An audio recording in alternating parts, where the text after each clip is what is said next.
Okay, man. Hopefully you like some of these ideas.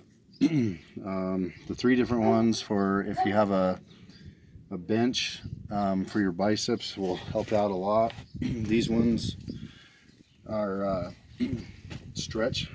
So you use an incline like a chair. You lay back a little bit, then your biceps are already under a stretch. And so as they're already stretched, just make sure your shoulders are back. And as you come up, you turn once you pass the leg, obviously, right? And go one at a time. And go, always start out light with the stretch one because it's already under tension. Your tendons are already, got tension on them, which is, if you go too heavy right away, you can cause yourself some problems. But doing this one, just the stretch itself, will make your biceps a lot bigger. The other one is, that was called a stretch curl. This one is called a concentration curl, which peaks the bicep. But you take it like this, put your elbow against the inside of your thigh, brace yourself here, and curl up. Make sure this is in line with your bicep. Come up really slow, and you don't have to use a heavy weight with either one of these ones. And this will peak the bicep. The other one will make the entire bicep bigger. It'll like stretch out. It'll like come out this way. But when you're flexing tight, it doesn't really do much for that. But the concentration one does. So that'll be a good thing for that one.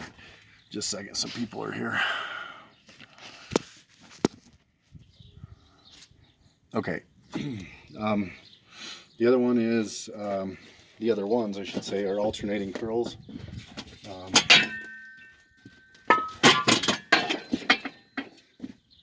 Let's take a couple of these. Start out light, and then you go up from there. Obviously, hopefully you have different weight sizes. But the reason I like alternating curls more than just regular curls, like when you're doing it together, is that when you alternate, you're straining different sides of your abdominals. So it's like a farmer's carry, or actually it's like a suitcase carry. When you're doing a suitcase carry, you have one arm that has the weight in it, and of course you switch and carry it. It'll activate different parts of the obliques. So it's an excellent exercise for that. The other one is, like I said, if you start out and you do alternating curls, just make sure that you're coming up and you twist all the way up. And I like to keep the reps under 5. That's just me. But if you're going for a different look, you can change up the reps and sets and so on. Also, these are hammer curls. You can do hammer curls with them. You can do the reverse curls. These are good for arm wrestling and just the top part of the arm forearm. Also, you can work out your grip obviously by moving them around or taping up the grip, so the thicker the handle, I mean.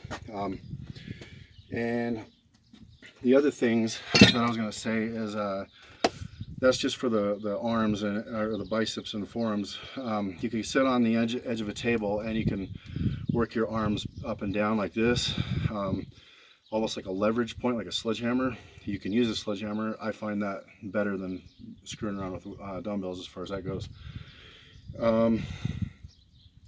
Also, you can take a dumbbell and stand straight up and do overheads. It's like a one-arm French press, or you can do a kickback for the triceps, or you can do a dip if you have dips at your house. I'm not sure if you have a dip station. I do, but basically you can hold onto it with your feet and then do a dip, and so or your calves can hold it together and do dips.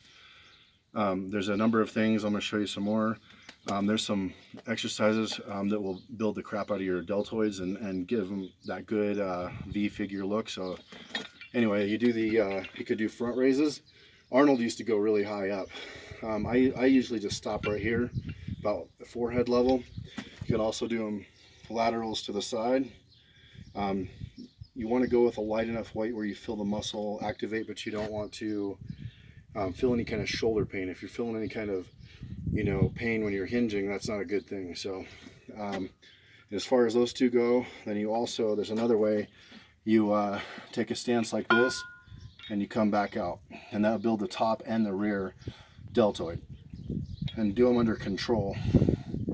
So you might have to use a lighter weight. This one's a little bit too heavy for me. I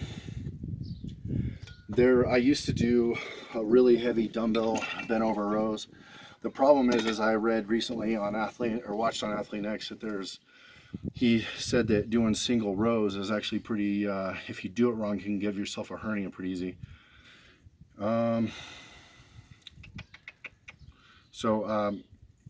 You could get online for his specific exercise for that.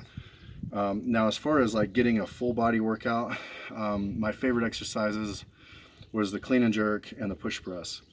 If you have a bench, you can also do dumbbell benches, and if it goes incline or decline, you can get a full pec workout with dumbbells. You can go incline and flat and decline, and man, it's excellent. It's great workout for the pecs and the shoulders and the triceps. But as far as like the clean and jerk, you can go a little bit heavier with those.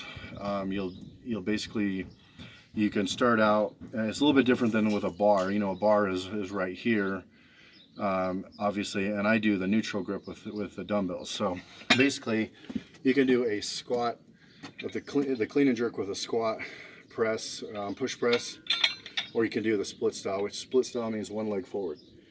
So you start out, you come up, and then you split, step up, come back down, readjust, do the other leg. And that's a full body workout. These clean and jerk is rated as the only exercise that builds 100% of your muscle fibers. So they're the best. And some people argue with me about it. I don't care. Look it up. The other one is a push press. You can start out like this, or you can do a hang clean too. You can hang clean, do hang cleans, or you can do a full power clean. And then or you can go to a push press, which is, you're already here, press, press. That's a push, like a push, and then press.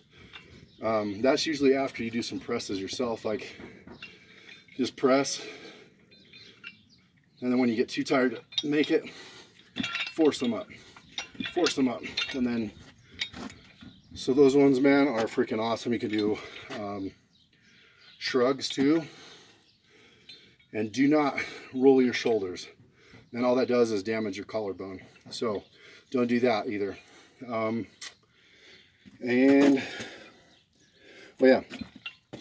Do some lunges.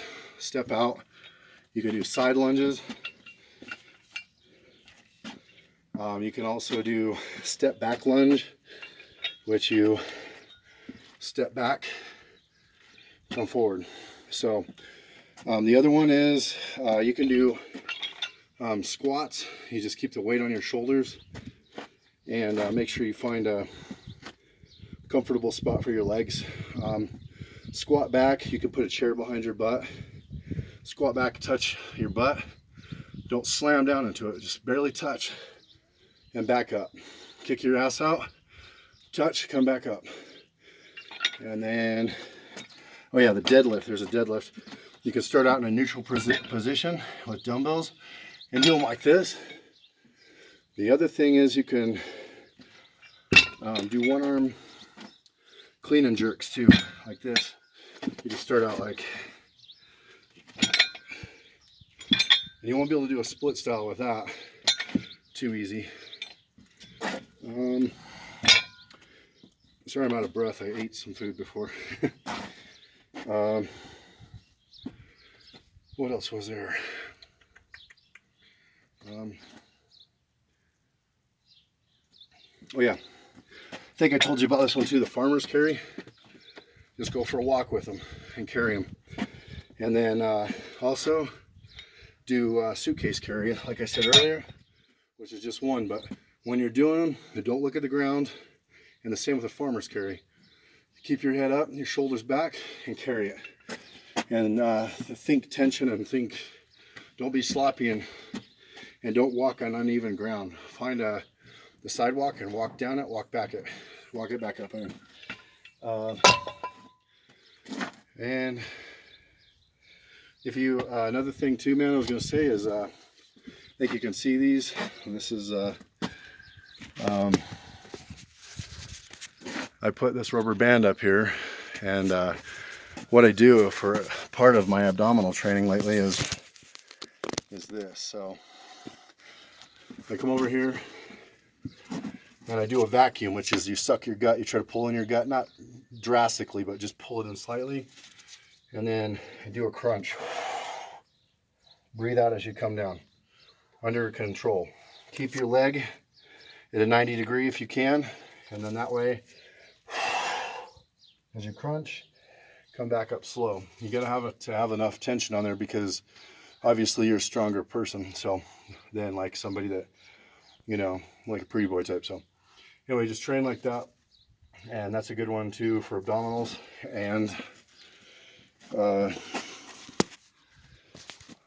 get yourself a jump rope and do jumping jacks, stuff like that. I mean, they're a lot better than you think they are. And this one right here, man, this one's done wonders for me as far as ring push-ups go. I did some dips with them, but there were too much strain on my shoulder, you know, inside the collarbone area. So I don't screw around with those anymore. I just do the dip from here. And if you want to do chin-ups, you can do baseball chin-ups. You can hang on to stuff like this, man, and it builds the crap out of your grip. Like, I got like 60 pounds better on my grip after doing this for about 30 to 40 days. By doing a chin-up off of them is amazing.